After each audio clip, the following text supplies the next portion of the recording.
Hey, are you kidding me? Why is Mom eating? These were the words my husband said to me over the phone while he was away from home for a while for work. The past 5 years that I was married to my husband, our relationship has not been a good one. When I do contact him occasionally, we fight. He rarely came back to the house where my mother-in-law and I lived. Then, he suddenly sent me homemade cookies. When I came home from work, my mother-in-law opened them without my permission and was devouring them. When I called my husband and told him that my mother-in-law had eaten them, he panicked. At that moment, my mother-in-law collapsed. I took my mother-in-law to the emergency room, where I was shocked to learn the truth. I immediately called the police. My name is Eleanor. I am 35 years old and I work at a nail salon. I met my husband Daniel on a group blind date. Colleagues from my nail salon had a group blind date every week. I had been invited a few times, but I wasn't very into it, so I passed most of the time. But one day, I was tricked into thinking it was a girls' night out. Those days, I wanted to be better at nail art, so all I wanted to do was work. The last time I had boyfriend was when I was a student. My colleagues, who were worried about my lack of interest in men, had been planning this party for a long time. It was thanks to them that I met my husband, so maybe it was a good thing that I was fooled. My husband works in real estate. Like me, he was brought to the party by foes to make up the numbers. While everyone around us was having a great time, we were talking in the corner. Apparently, he enjoys cooking. On his day off, he makes elaborate dishes and sweets. Although I am a dexterous cook myself, I was amazed at the colorful and delicate dishes that he made. If you can make such wonderful food, why don't you make it your job? I suggested, but he replied, "It's just right to keep what you love as a hobby." With a laugh, we made plans to go out for dinner and exchanged numbers that day. A few days later, I was invited to Daniel's house. A little nervous when I arrived, but there was a huge feast on the table. It looked beautiful and tasted very delicious. I was so excited that I was eating vigorously when I noticed him looking at me happily. As soon as we finished eating, he confessed his feelings to me and we decided to date. I then dated with Daniel for 3 years. The food he cooked for me was so delicious that I gained a little more weight than before we started dating. Thanks to him teaching me how to cook, my cooking repertoire has expanded. We also traveled to many places together in search of delicious food. We had been together for 3 years and never had a big fight. My work was going well too, and I was truly happy to have met this man. 3 years into our relationship, he proposed to me on my birthday. I cried when I saw the sparkling ring. I knew that with him, I would be able to spend every day in peace. I was filled with happiness. Greeting my in-laws and the wedding ceremony went without a hitch. Both my in-laws are very gentle and kind people, just like my husband. They welcomed me warmly, as if I were their own daughter. My in-laws have been married for 30 years, and they are very close. When I look at them, I feel I want to get along with Daniel, no matter how old we get. I don't think I'll see them often, because they live far away from us, but I had a feeling we would get along well. Life with my husband was going well too. The one who arrives home early prepares the meals. When I came home from work, my husband would have a feast waiting for me, more than I could eat. When I ate his food, the fatigue from my day's work was gone. My husband watches me happily as I eat. We continue to have the same relationship as when we first started dating. It was after 3 years of marriage that some changes happened to our happy days. My father-in-law suddenly collapsed at work and passed away. Both my husband and I had a hard time accepting the suddenness of the situation. It was my mother-in-law who was even more saddened than we were. They were a very close couple, so it was understandable. Why? I didn't know what to say to my mother-in-law when I saw her crying in the hospital. Even after the funeral, my mother-in-law was still exhausted. She couldn't even go to her company, where she had worked without a single day off. And she ended up quitting her job. My husband and I frequently went to check on her, but she never seemed to get better. Every time I went to check on her, I thought about what I could do to help her. One day, when I went to check on my mother-in-law as usual, my husband suddenly suggested, "Why don't you come and live with us, Mom?" to his mother. I was surprised because I hadn't heard anything about it. But my husband is an only child, and my mother-in-law has no other family to rely on. As far as seeing my mother-in-law's condition, leaving her alone is just a matter of concern. The only way to cheer her up would be to move in with her. I'm not opposed to my husband's proposal, but I just wished he had told me in advance. Eleanor, are you okay with this? My mother-in-law was the first to ask. Of course, I'm sure. Let's live together, I replied with a smile, and my mother-in-law looked happier than she had ever been in a long time. To be honest, I'm a little nervous because I never thought I would have to live with her. But my mother-in-law is a calm and gentle person. I'm sure it will be just as calm as it was when it was just my husband and I. At that time, I was thinking lightly of moving in together. I realized that I had been naive a few days after I started living with my mother-in-law. Eleanor, welcome home. I hung your laundry out to dry. It seemed my mother-in-law had done the chores while we were at work. Thank you. Please, take it easy. I thanked my mother-in-law politely and went out on the balcony to take in the laundry. There, I found that the clothes I had put aside to hand wash had also been washed together. They had shrunk, and the color had transferred onto my other clothes. I was shocked because they were my favorites. Why did she go to the trouble of washing the clothes I had left separately? I wonder if she didn't notice it when she hung them up to dry? But I couldn't blame my mother-in-law because I didn't explain it to her either. The clothes in the basket are those I'll hand wash, so I would appreciate it if you would not put them in the washing machine next time.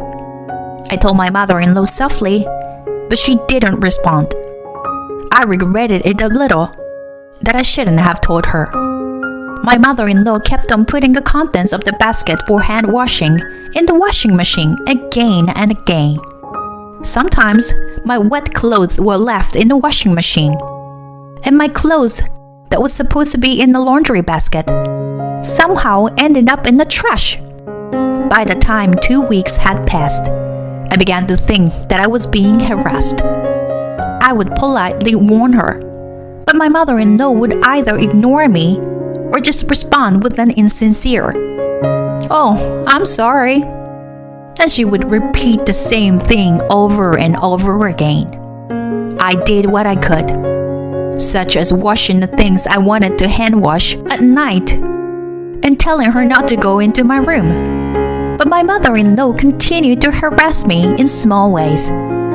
I would talk to my husband about it, but all he would say was, "No way.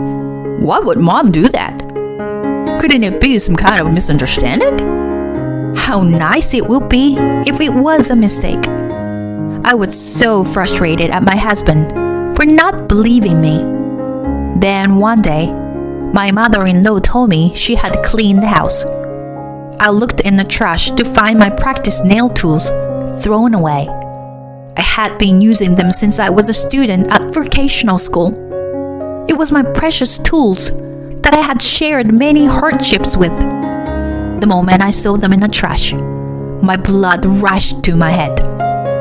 please don't throw away my precious tools. And the laundry too. You are always trying to harass me, aren't you? If you don't like something, tell me. I found myself yelling at my mother-in-law. You are a nagging wife. I just threw it away because it was dirty.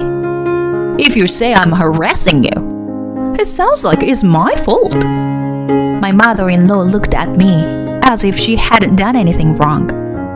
I was also angry that she called my precious nail tools dirty. So I kept shouting when, Eleanor, what are you doing?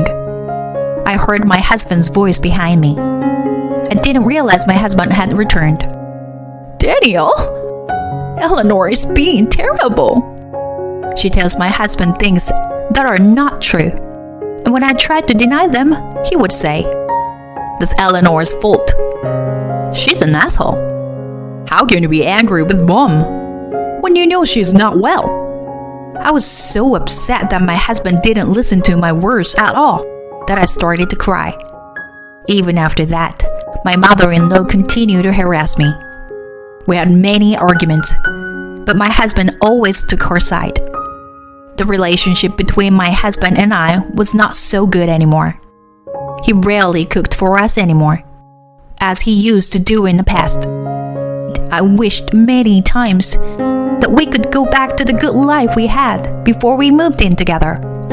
The only saving grace is that my mother-in-law doesn't harass me when my husband is home. I'm not afraid to go home when I'm at work, and my husband has his day off. But one day, after about a year of living like this, when the three of us were having dinner, my husband suddenly said, I'm gonna be transferred in a new place by myself next month. I was so surprised that I immediately asked him, What? A transfer? By yourself? But all he said was that he had already made the decision. He said he thought I would object if he told me beforehand. If he knew how I felt, he should have said no. I asked him if the three of us could live at the new place. He said he would be back in a few years, so we wouldn't all have to move. He knows my mother-in-law and I don't get along. I wonder if he doesn't feel any worries about us living together. I insisted that I didn't want him to move out every day from that, but he just brushed it off. In the end, he shouted, Shut up! I'm trying to make a living in a place I don't know, so you would keep up with it too. And made his way to his new place of work alone. From then on, life with my mother-in-law was hell. In addition to being harassed about laundry and cleaning, my favorite dishes and clothes were thrown away, and my packages were opened without my permission. The harassment got worse by the day. My husband didn't come home at all, but every once in a while he would call to say, You bullied Mom again, didn't you? My mother-in-law must have said something bad about me again. I would deny it as best I could, and we would fight. At home, I would fight with my mother-in-law, and on the phone, I would fight with my husband. I was sick and tired of it. Only while I was working, I could forget about the bad things. I was so glad I had a job. It was a year after I started living with my mother-in-law. When I came home from work, my mother-in-law was eating cookies. I don't know where she got them. These are the best cookies I've ever had, she said to me so I could hear her. I didn't care to respond, as I was getting dinner ready when I got a phone call from my husband. I thought it was probably about my mother-in-law again, but I picked up the phone. Did you enjoy the homemade cookies I made? He asked me happily. My husband's phone call reminded me that it was Valentine's Day. He never came home on my birthday or our anniversary, and he never sent me a present. I wondered what had gotten into my husband to send me homemade cookies. I guess that the cookies my mother-in-law was eating were my husband's homemade cookies. The cookies she was so delighted with that she couldn't help but let out her feelings so loudly. I realized that the reason she was so loud was because she opened my package and ate them without my permission. Your mother said they were delicious, I coldly replied. What? My husband said, at unease. I said, your mother took the liberty of opening the package and eating it. That's what she always does, right? I said. Hey, are you kidding me? Why is Mom eating them? Suddenly, my husband said in a loud voice. And at the same time, there was a loud noise behind us. My mother-in-law collapsed, but I didn't understand what happened. I'll call you back later, I said and hung up the phone. My mother-in-law looked very distressed and was convulsing. I called an ambulance and she was rushed to the hospital. Thanks to the emergency treatment, my mother-in-law was not seriously injured. However, I was shocked to hear the doctor's words. My mother-in-law may have eaten poisonous mushrooms. I immediately thought of the cookies my husband sent me. I didn't think it was possible to put poisonous mushrooms in cookies, but it was the only thing I could think of. I told the doctor and called the police. The police soon arrived and examined the cookies in my house. They indeed found poisonous mushrooms in the cookies my husband had sent me. I wondered if that was why he was so happy to ask me if I had eaten them. I was so upset that I didn't understand the reason of my husband's actions. I told the police where he was, and I went back to the hospital. When she woke up, I told my mother-in-law the poisonous mushrooms had been detected, and she started to cry. Eleanor, I am so sorry for everything I've done. I was so envious of your happiness that I did nothing but be mean to you. I didn't understand what she meant. Those cookies had poisonous mushrooms in them. I think Daniel wanted me to eat them, I said. I knew. Daniel told me to feed them to you. I'm so sorry. My mother-in-law apologized. She told me that she had bad-mouthed me to my husband, as she always did. Then he said he was going to send me cookies with poisonous mushrooms to punish me. My mother-in-law said that was a bit much.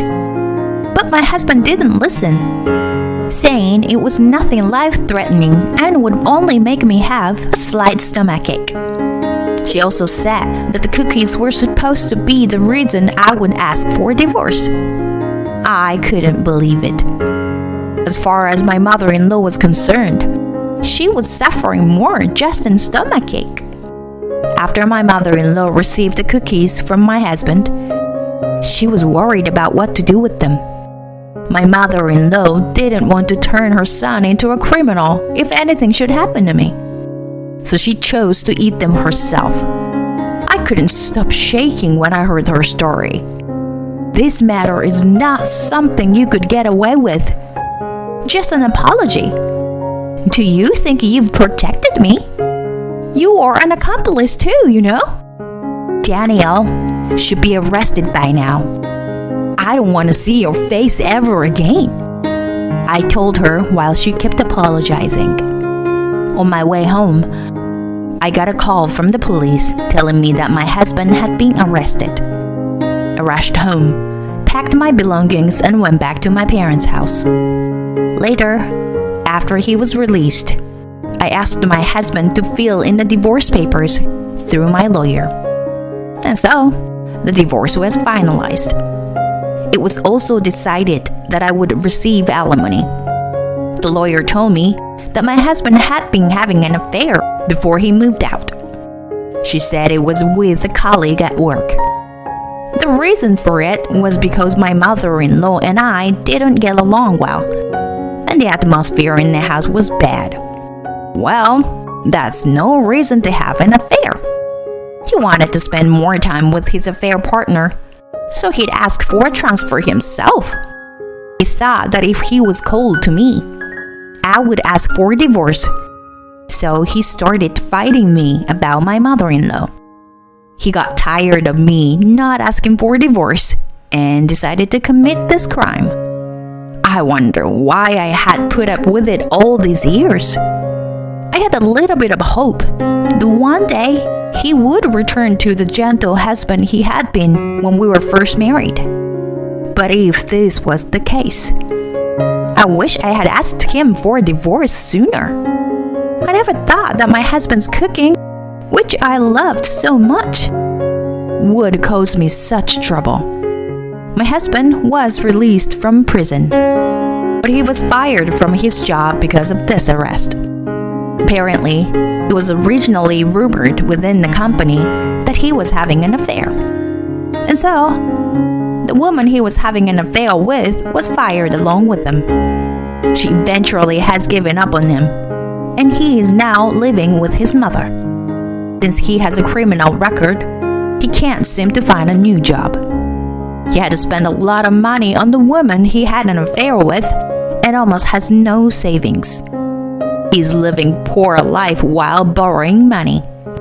My mother-in-law is now harassing my husband the same way she harassed me. You should get a taste of how hard it was for me. For a while, I was in a state of shock and couldn't open up to anybody. However, with the support of my family, I was able to recover. I decided to open a nail salon at home with the alimony and the money I had worked so hard to save. Since I was a student, it had been my dream to open my own nail salon someday. On the nail salon opening day, my colleagues from my former workplace came to congratulate me with flowers and gifts. No matter how hard things have been for me, I could forget about it when I was working as a nail artist. My heart is full of joy that my dream has come true. Thankfully, I have a lot of appointments. I don't have to worry about anymore or anything, and I can do the work I love.